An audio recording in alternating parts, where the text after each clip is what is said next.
তীব্র গরমের পর সিলেট মহানগরীতে আলহামদুলিল্লাহ প্রচুর বৃষ্টিপাত শুরু হয়েছে। রহমতের বৃষ্টি।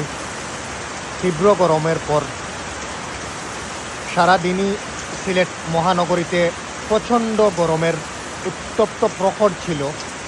আলহামদুলিল্লাহ এই মুহূর্তে রাত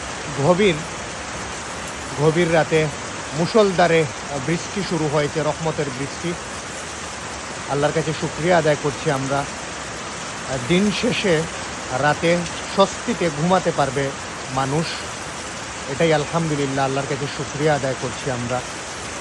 সিলেটে এই মুহূর্তে সিলেটের বিভিন্ন এলাকায় মোটামুটি ভালোই মুষলধারে বৃষ্টি শুরু হয়েছে।